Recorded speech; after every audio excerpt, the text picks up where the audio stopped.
Next on News 22, we take a look at the progress of reviving downtown Las Cruces. Finally here.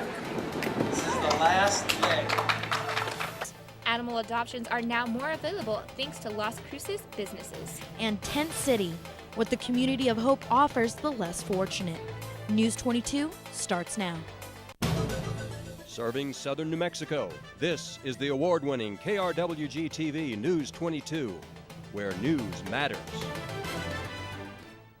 Good evening, everyone. I'm Chelsea Glaze. And I'm Brandy Lacon. Agents with the DEA paid a visit to Dr. Pawan Jain's neurology office on Telshore earlier today. The DEA released a statement concerning the event. DEA has an obligation to investigate potential violations of the Controlled Substance Act. Unfortunately, we are unable to release further details at this time. The visit comes after Dr. Jain topped New Mexico's prescription monitoring program list that keeps tabs on how many prescriptions doctors are handing out. The report says Dr. Jain prescribed more than 3 million doses last year.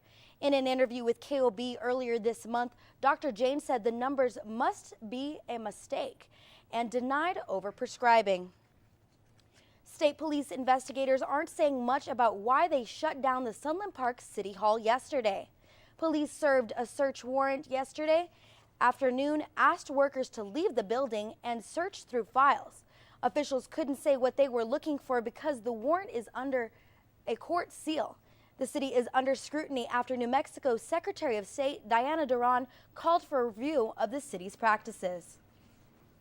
A stoplight that was hit by a car and knocked down has left one of the busiest intersections in Las Cruces with no working traffic lights. The signal light was knocked over Monday during an accident between a county trash truck and a car. Right now, city officials are in the process of fixing the problem.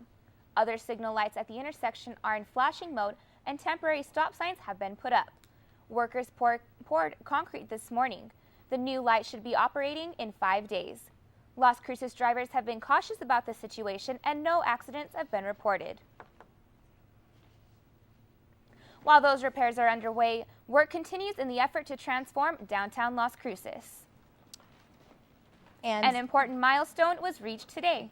And Zach Rael was there and is live in the studio with the details. Yes, I was, Brandy, and the mayor and other city officials were there to kick off the $1 million project. Main Street in downtown Las Cruces is officially in the final phase of its multi-million-dollar facelift. A groundbreaking ceremony took place earlier today, with city officials turning the first symbolic shovel of dirt. The final phase of the reconstruction will reopen Main Street from Loman Avenue to Picacho Avenue. Dan Soriano oversees the project for the city. The revitalization plan for downtown has been in the limelight for some time now, and as we move along, it's important to let the public know that it's still moving ahead. And the mayor says people are already looking forward to the completed project. Businesses are looking to relocate here. People are wanting to maybe look at building some apartment complexes, so it's really exciting. The revitalization of downtown Main Street has been a project 10 years in the making, and by the end of this year, Las Crucens will be able to experience the final product.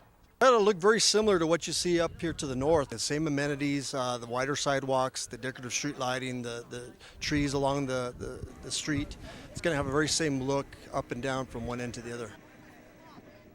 Now, this final part of the project is estimated to cost $1.3 billion. Brandy, back to you. Well, Chelsea, it was a lovely day today, and Monica is here with our first weather forecast. Thanks, Brandy. Well, we've been seeing those temperatures above average, and right now we are under a red flag warning, which means that right now our humidity is pretty low and our conditions are really dry. So there is a big probability that if you do start a fire, that can turn into a wildfire. So let's go ahead and take a look at our conditions today. We are seeing those clear skies for today, 62 as our temperature right now. Our winds are coming from the west side at 13 miles per hour. Humidity right now is 19%. Our dew point is 19 degrees and our barometer is just above 30. Taking a look at those highs for today, we are above average, like I had mentioned, 71 as our high and overnight low at 41 degrees. Now, our record high was set back in 2000 at 76 degrees, and our record low was set back in 1964 at 12 degrees. We haven't seen any precipitation for today, so our yearly rainfall still stands at 0.45. Back to you, Brandy.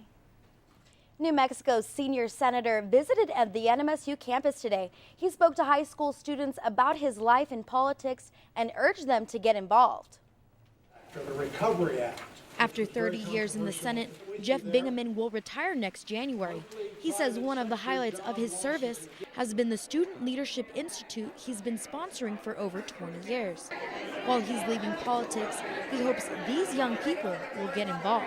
I think a lot of young people come to these and get more interested in public policy issues, and I hope get inspired to go on and get active in government. Our democracy only works if young people, good young people, take an interest and participate.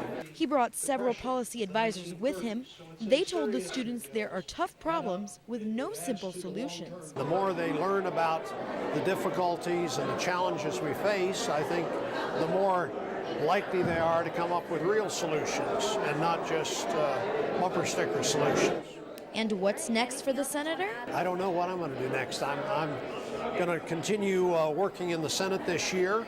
My term is not up until very early in 2013.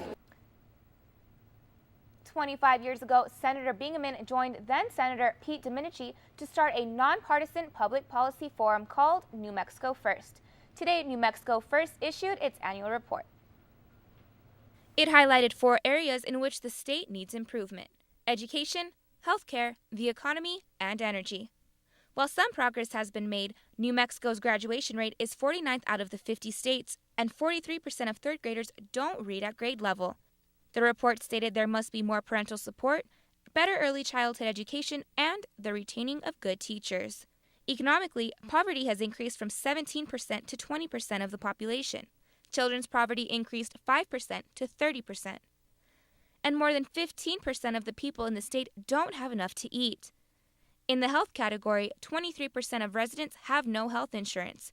That's 49th in the nation. And suicide and alcohol and drug abuse are up. Energy-wise, consumption of renewable energy is up. The report is used by policymakers.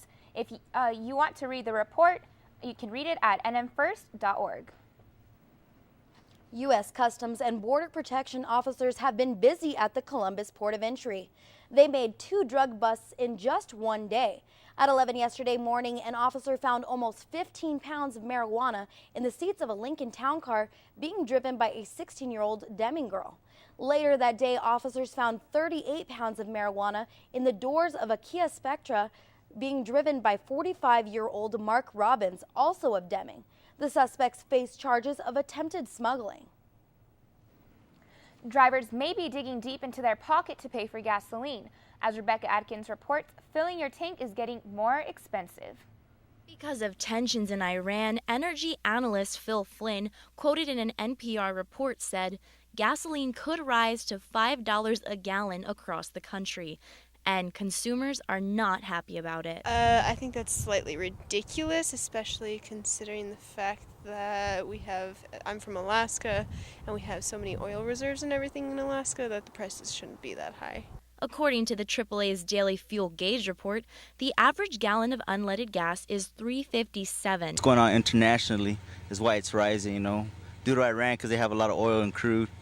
If it's going to affect the European countries, it's going to affect us as well, because our price is going to go up just to sell. The average cost for gas in Las Cruces is $3.40 a gallon. That's the highest in the state. So no matter what size car you drive, you will be spending more. But Fernando says we have no choice but to pay because gasoline is a necessity. Rebecca Atkins, News 22. And stay tuned. Monica Cortes will be back with your national forecast. And later, you don't have to go to a shelter to give a fuzzy friend a chance for a forever home. More on that when News 22 continues.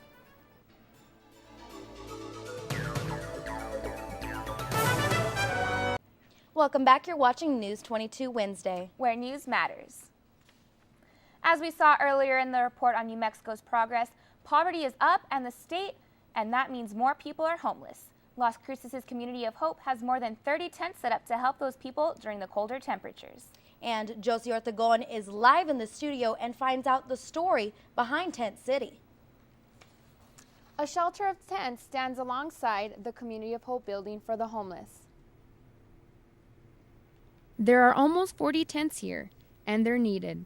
About 50 people are staying here, especially during the cold nights. Lost a lot of homeless people to exposure and freezing temperatures, and we didn't want that to happen this year again. And while this may look like an ordinary campsite, this is actually a place where many call home.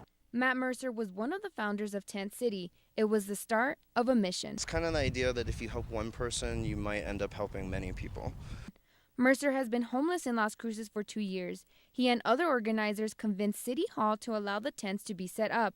It's one of the only overnight shelters for the homeless. Have the dignity and respect of being treated just as a normal human being really does make a difference in, not just in terms of mental health, but in terms of just your general disposition and well-being. City will allow the Tent City to stay only until the end of March. But for Mercer and the Community of Hope, this is just the beginning. The Community of Hope has received overwhelming support for the tents, and Mercer hopes they will be allowed to come back. Josie Ortegon, News 22. The Community of Hope is currently working on getting a building to replace the tents. Back to you, Brandy. A grandfather arrested for kidnapping and released 13 minutes later. That story and more in tonight's Southwest Minute. Beachgoers in South Padre Island, Texas, woke up to find thousands of jellyfish along the beach yesterday. Piles of Portuguese monowar jellyfish were piled along the north end of the beach. Coastal Resource says the jellyfish were likely washed ashore after preying on the large population of fish in the area. Tense moments on a flight from Portland to Houston. Cell phone video captures 2 passengers being arrested after one of them wanted to ignore the no smoking signs. Flight attendants also say the man started to yell about Allah.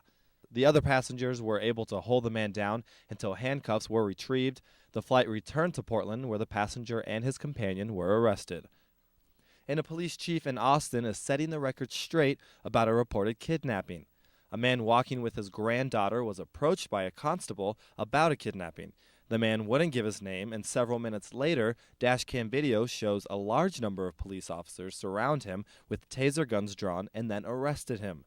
The man was released 13 minutes later, and police say it could have all been avoided if the man had just given his name. That's all for the Southwest Minute. For News 22, I'm Sean Crowley. And Monica is next with our weather.gov national forecast. Thanks, Chelsea. Let's go ahead and take a look at our first satellite radar map of the West. Now, we are going to be seeing a lot of precipitation up in the states of Oregon, Washington, and Montana. Now, that precipitation has been there since the beginning of this week.